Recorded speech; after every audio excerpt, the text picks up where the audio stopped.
नमस्कार, मैं हूं आलोक जोशी और आप देख रहे हैं आलोक अड्डा। और आलोक अड्डा में आज हम चर्चा करेंगे एक नए विवाद की, लेकिन वो बातचीत पे पहुंचे उससे पहले मैं आपसे आग्रह करूंगा, अगर अभी तक आपने मेरा यूट्यूब चैनल वन आलोक जोशी सब्सक्राइब नहीं किया है तो सब्सक्राइब का बटन दबाना और घंटी बजाना न भूलें। अगर आप सत्य हिंदी पर देख रहे हैं तो इस वीडियो के डिस्क्रिप्शन बॉक्स में एक लिंक है जिसके जरिए आप सत्य हिंदी के सदस्य बन सकते हैं। सत्य हिंदी का सदस्य बन के उसके लिए फीस चुका कर आप न सिर्फ सत्य हिंदी और सत्य हिंदी टीम की मदद करते हैं, बल्कि आप इस पत्रकारिता को जिंदा रखने में, इसे मजबूत रखने में एक महत्वपूर्ण भूमिका निभाते हैं, जिसकी आज की तारीख में हमको और आपको दोनों को बहुत जरूरत है। तो आपसे आग्रह है कि उस लिंक पर जाएं और उसे क्लिक करें। और अब शुरू करते हैं आज की बातचीत। सबसे पहले मैं आपको मिलवाता हूं अपने आज के मेहमानों से। मेरे साथ हैं दिवाकर त्रिपाठी, जो इलाहाबाद यानी प्रयागराज से जुड़े हुए हैं। दिवाकर जी थोड़ा सा कैमरे को एडजस्ट करेंगे तो आप हाँ, अब आप साफ दिख रहे हैं। और हमारे साथ अमरीश कुमार हैं, वरिष्ठ पत्रकार, और आशुतोष हैं, सत्य हिंदी के फाउंडर एडिटर। बातचीत करनी है एक विवाद पर जो दिवाकर त्रिपाठी की एक अर्जी से, इनकी याचिका से सामने आया है। ये विवाद कितना पुराना है इस पर बात आगे होगी, लेकिन अभी जो विवाद है वो ये है कि उत्तर प्रदेश के उप मुख्यमंत्री केशव प्रसाद मौर्य के खिलाफ इन्होंने एक शिकायत दर्ज कराई है कि उन्होंने जो चुनाव लड़ा उस वक्त एफिडेविट में जो जिस डिग्री का जिक्र है वो डिग्री फर्जी है, नकली है। और उससे पहले उनका हाई स्कूल का सर्टिफिकेट यानी 10वीं कक्षा को पास करने का सर्टिफिकेट, जिसके आधार पर उनको एक पेट्रोल पंप अलॉट हुआ है, वो भी इनका कहना है कि सही नहीं है। ये शिकायत इन्होंने प्रयागराज के एडिशनल चीफ जुडिशियल मजिस्ट्रेट की अदालत में दर्ज कराई है और साथ में मांग की है कि इसके लिए आपराधिक मामला दर्ज किया जाए। एसीजेएम ने इनकी याचिका पर पुलिस को आदेश दिया है कि प्रिलिमिनरी जांच की जाए और उस जांच के बाद 25 तारीख को दोबारा सुनवाई होनी है। दिवाकर जी, आपका स्वागत है कार्यक्रम में। और मैं चाहता हूं जी आपसे जी। आप थोड़ा बताएं कि ये क्या मामला है, कैसे आप कह रहे हैं कि डिग्री फर्जी है। मैं पहले आपको ईमानदारी से बता दूं कि जब मैंने किस्सा सुना तो मुझे भरोसे के काबिल नहीं लगा। मैंने थोड़ी तस्दीक की, पता किया अपने मित्रों परिचितों से, और उन्होंने कहा कि नहीं, मामला बात करने लायक है। वरना मुझे लगा कि ये इस तरह की बात कैसे हो सकती है, इतने लंबे समय से राजनीति में है एक सज्जन, और उन पर इल्जाम ये लग रहा है कि वो फर्जी सर्टिफिकेट, फर्जी डिग्री, मतलब क्या नीचे से ऊपर तक उनकी सारी शिक्षा के जितने कागजात हैं सब फर्जी हैं, आप ये कह रहे हैं? लगभग लगभग लगभग सभी फर्जी है। तो थोड़ा सा ब्यौरा देंगे, क्या क्या है वो जो आपने अर्जी लगाई है जिसमें देखिए आप। माननीय केशव प्रसाद मौर्य जी 5 इलेक्शन लड़े। 3 इलेक्शन विधानसभा का लड़े, एक इलेक्शन ये फूलपुर लोकसभा का लड़े, एक इलेक्शन ये विधान परिषद का लड़े। 3 इलेक्शन में इन्होंने शैक्षिक योग्यता का 5 इलेक्शन में इन्होंने शैक्षिक योग्यता का 3 तरह से इन्होंने एफिडेविट दिया। और जब आपने 5 इलेक्शन में 3 तरह का जब एफिडेविट दिया तो यकीनन दो कोई गलत होगा। तो गलत फॉल्स एफिडेविट देना भी अपराध है, पहला। दूसरा, जो इन्होंने एफिडेविट दिया, जी। जो इन्होंने जो हाई स्कूल की जो मार्कशीट लगाई अपने पेट्रोल पंप के आवंटन में, उस इंडियन ऑयल कारपोरेशन से जो हमने मार्कशीट निकलवाई और उसकी द्वितीय प्रतिलिपि हिंदी साहित्य सम्मेलन से निकलवाया, तो वहां उसमें जो है इनके नाम के जगह द्वितीय खंड में मंजू सिंह का नाम दर्ज था। इनकी दो इनकी मार्कशीट में मंजू सिंह का नाम दर्ज था, आप ये कह रहे हैं? ये ऐसा कैसे होगा हाँ, कि इनके नाम की जगह मंजू सिंह का नाम दर्ज था?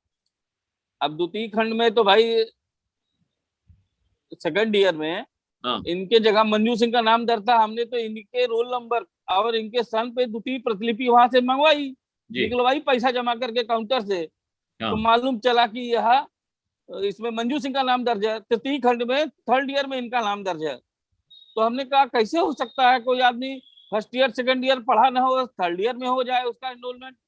हम्म। तो हमारे लिए थोड़ा अचंभा था। दूसरा, हमने सूचना के अधिकार में इनकी मार्कशीट लगाकर उत्तर प्रदेश के माध्यमिक शिक्षा परिषद से जब मांगा, तो उन्होंने कहा कि हमको लिख के दिया कि हाई स्कूल के समकक्ष नहीं है।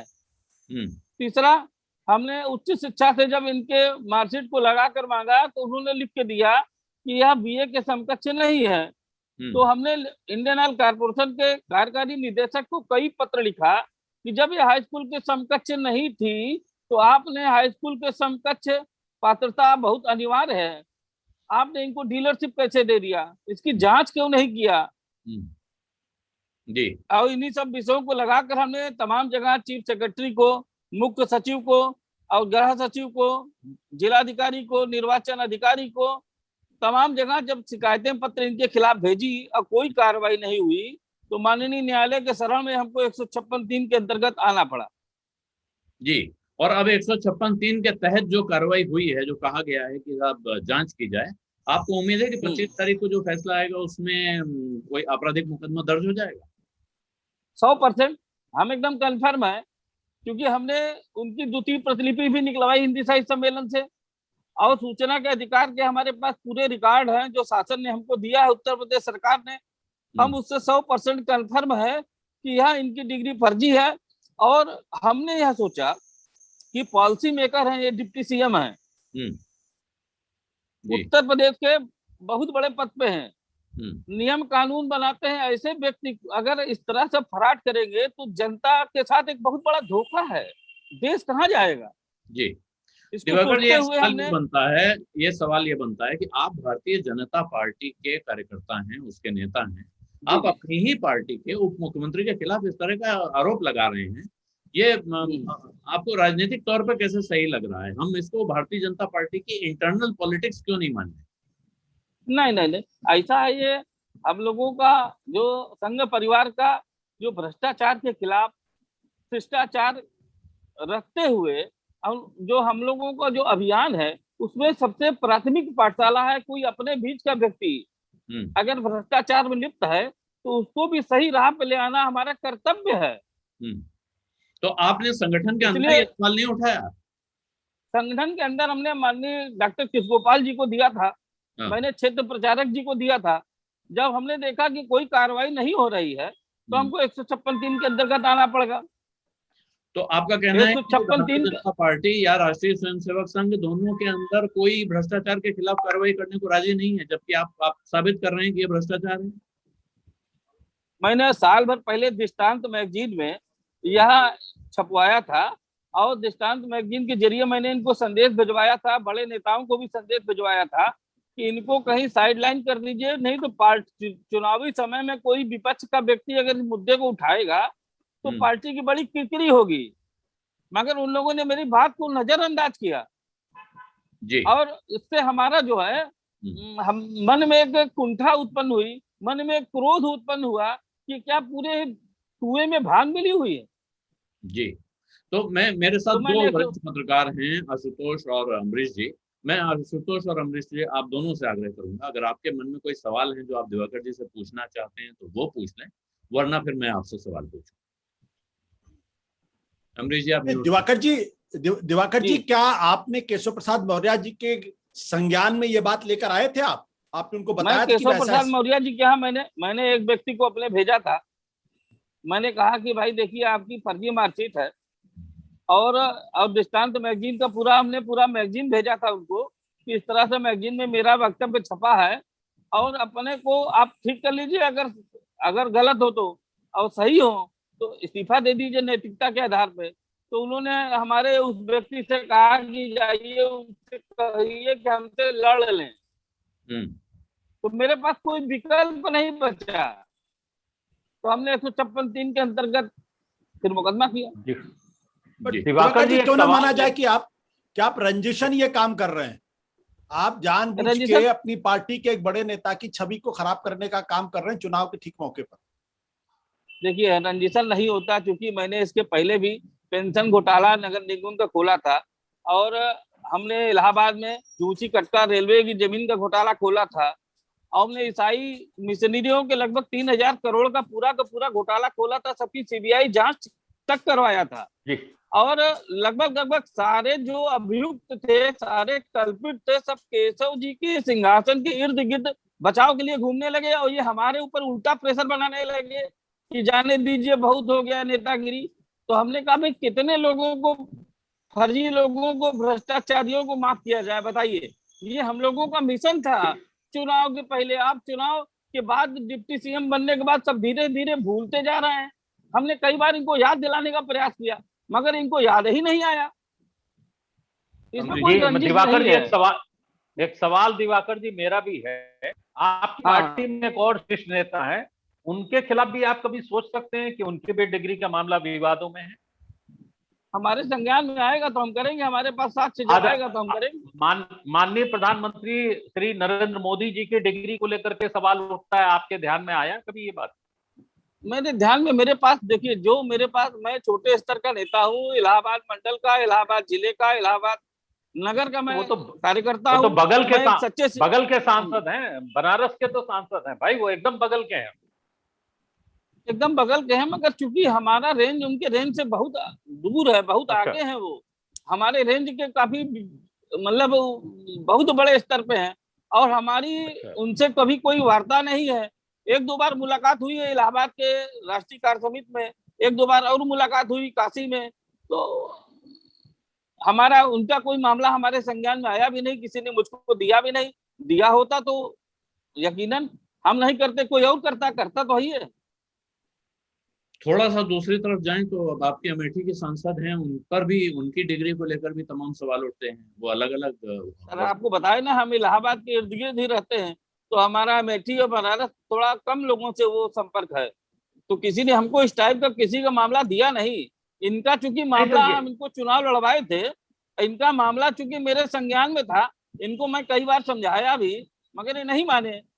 जी दिवाकर जी, ये मामला भी आपको दिया किसने?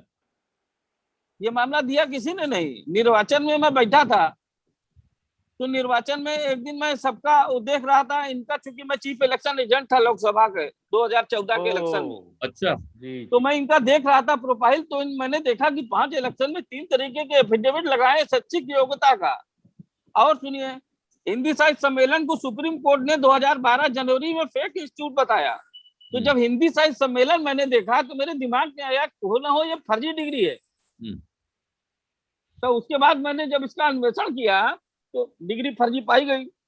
जी अमरीश जी, मेरा अब एक सवाल है। देखिए, एक तरीका है इसको देखने का कि हम कहें कि दिवाकर त्रिपाठी पार्टी के अंदर पॉलिटिक्स कर रहे हैं, उनकी केशव मौर्य से कोई अदावत है, उसको निकाल रहे हैं।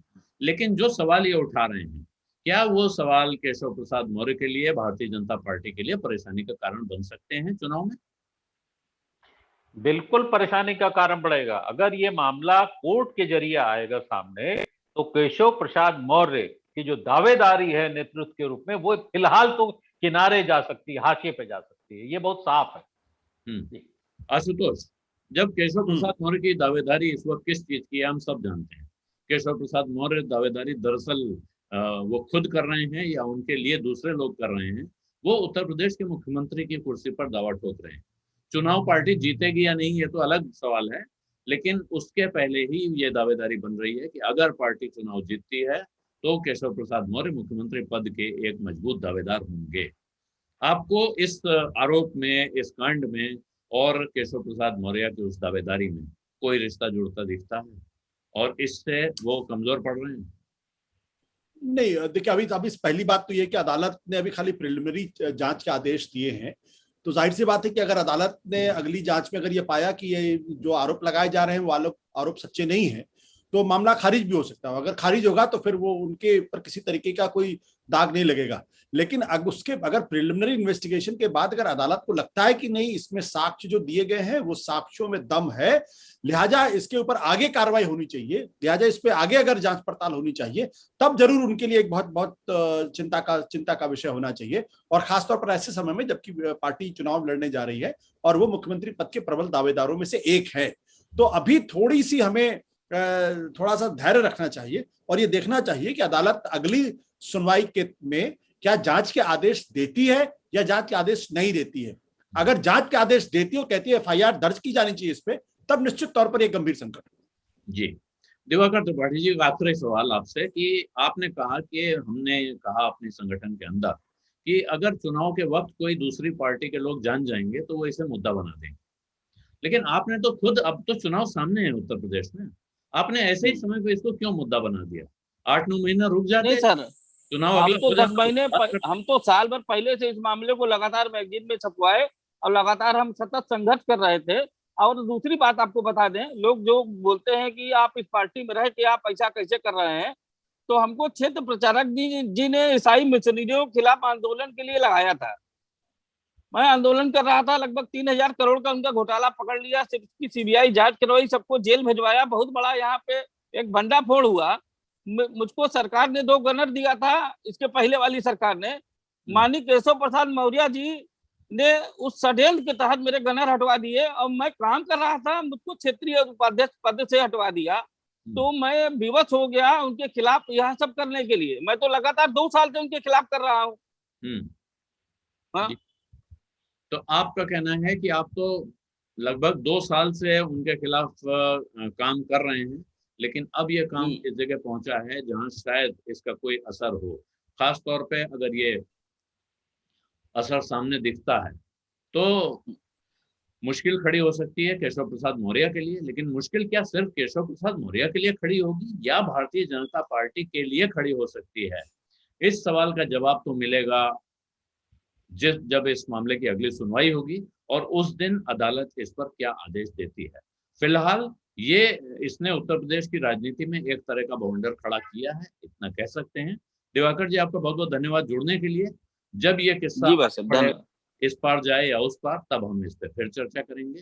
इजाजत दीजिए। नहीं, उस पर फिर चर्चा होगी और हम आपको उसके बाद भी तमाम चीजें बताएंगे। अभी तो हम इसलिए नहीं ज्यादा जवान खोल रहे हैं कि कल के कुछ बात हो जाए तो लोग कहेंगे कि आप ऐसा कर रहे थे। हाँ, मुझे लगता है कि ये बात थोड़ी सी और फेयर होगी अगर इस पूरे मामले में मुझे लगता है कि केशव प्रसाद मौर्य का भी पक्ष अगर आ जाए तो ज्यादा अच्छा है कि उनकी टिप्पणी, क्योंकि मैंने अखबारों में अभी तक पाई नहीं है, तो वो भी एक इम्पॉर्टेंट पहलू है इसका। क्योंकि एक आरोप ये लगा रहे हैं, अदालत में मामला गया है, जाहिर सी बात जांच हुई, बट उनका भी कुछ कहना होगा, उनका भी एक पक्ष होगा जिस पर हमें नजर रखनी चाहिए। मैंने थोड़ा प्रयास किया आशुतोष, बहुत ज्यादा प्रयास में नहीं कर पाया, लेकिन मैंने कोशिश की है और मैं आगे भी कोशिश करूंगा। ये कार्यक्रम हम समाप्त कर रहे हैं, लेकिन इसके बावजूद उनका पक्ष कुछ आएगा तो वो हम अलग से वीडियो में या अपनी वेबसाइट पर उसको लगाएंगे। ये मैं दर्शकों से इतना आश्वासन दे सकता हूँ। जो सवाल आशुतोष ने उठाया बिल्कुल ठीक है कि जिस पर आरोप लग रहा है उसका पक्ष हमने सामने रखा नहीं, और जिसने आरोप लगाया है उनको तो हम सामने लेकर आ गए।